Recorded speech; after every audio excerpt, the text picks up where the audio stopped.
Olá, meu nome é Isabela Abud, eu sou editora do portal e hoje estamos aqui no Congresso da SOCESP, onde eu vou trazer aqui algumas coisas interessantes do que tivemos de discussão hoje, tá? Tivemos vários temas bastante relevantes e eu escolhi falar sobre a doença renal crônica e a doença cardiovascular. É de extrema importância no nosso dia a dia. Cada vez mais a gente vem encontrando pacientes com doença renal crônica nos nossos consultórios, internações, dentro das UTIs, e a gente precisa saber manejar desses pacientes. A doença renal crônica está intimamente ligada à doença cardiovascular, porque as duas compartilham fatores de risco, como hipertensão, diabetes, e a gente sabe que o paciente que tem doença cardiovascular tem maior risco de ter doença renal e o paciente com doença renal crônica tem maior risco de ter doença cardiovascular.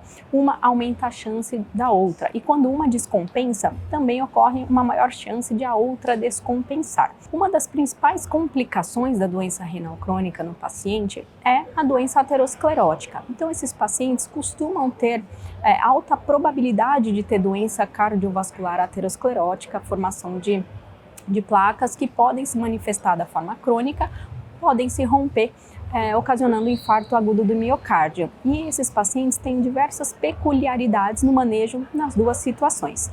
Na doença renal crônica, muitas vezes, os pacientes vão ter manifestações atípicas da doença cardiovascular.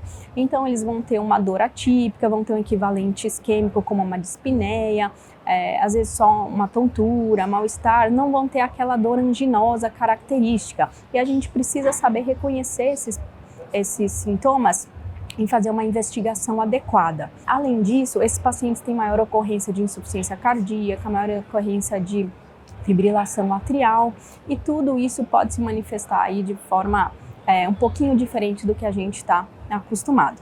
Para a estratificação da parte coronária, a gente vai sim levar em conta os sintomas que o paciente apresenta, tendo em conta aí essas manifestações mais atípicas. A gente vai avaliar os exames complementares, né? Então eletrocardiograma, ecocardiograma, que podem ter aí manifestações também bastante frequentes, como a hipertrofia ventricular, a IC com fração de ejeção preservada e acometimento valvar, com calcificação valvar em uma idade mais precoce, por exemplo. Quando a gente avalia um paciente que tem uma função renal muito alterada, né, um clearance muito reduzido, às vezes já na fase pré-dialítica, a gente fica um pouquinho limitado nos exames invasivos. Como é que a gente vai fazer um cateterismo, usar um contraste nesses pacientes?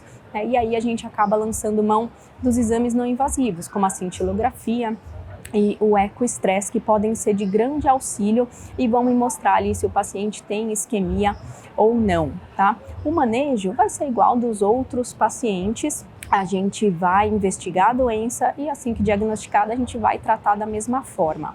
E aqui eu trago um dado bastante interessante, que quando a gente fala da síndrome coronariana aguda especificamente, a gente vê que os pacientes com a doença renal, que deveriam ser tratados da mesma forma que os pacientes que não têm doença renal, eles acabam recebendo um tratamento subótimo, né? A gente fica com receio de ser muito invasivo naquele paciente, ele tem maior risco de sangramento, então a gente sabe que esses pacientes, em um contexto de doença aguda, eles recebem menos beta-bloqueador, eles recebem menos heparina, eles recebem menos estatina. Então a gente precisa ficar de olho porque esses pacientes continuam tendo a indicação de receber esse tipo de medicação, mesmo na presença da doença renal. A aspirina deve ser dada, o inibidor do ADP deve ser dado, né? Só cuidado aqui que quando o clearance é muito reduzido, menor do que 15, se o paciente é dialítico, a gente vai preferir o clopidogrel e não o ticagrelor ou prasugrel.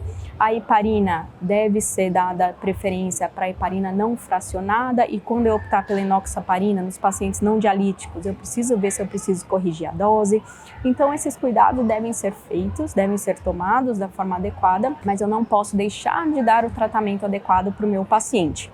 E aí, quando esse paciente vai para o cateterismo, a gente pode ter alguns cuidados a mais para evitar que esse paciente tenha uma piora renal, né? Então, pacientes aí de um estágio moderado ou pré-dialíticos, a gente vai ter alguns cuidados, como a hidratação pré e pós-exame, né? Por conta do contraste, para evitar nefropatia induzida pelo contraste. A gente vai preferir contraste isosmolar ou hiposmolar, a gente vai preferir injeções com menos quantidade de contraste e a gente vai monitorar esse paciente mais de perto, ver as questões de potássio, ver se teve alguma piora renal aí e evitar drogas nefrotóxicas.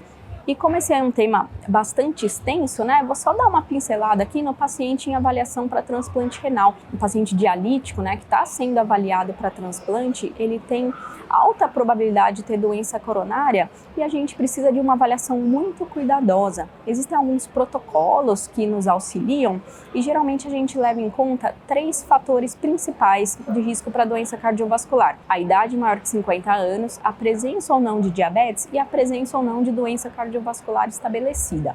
Se o meu paciente não tem nenhum desses fatores, ele é considerado de baixo risco para doença aterosclerótica e a gente pode prosseguir com o transplante sem nenhuma avaliação adicional. Se ele tiver pelo menos um desses fatores, a gente vai fazer uma avaliação não invasiva, seja com ecostress ou uma cintilografia, para ver se tem isquemia ou não. Se tiver isquemia, esse paciente vai ser encaminhado para uma avaliação invasiva com angiografia.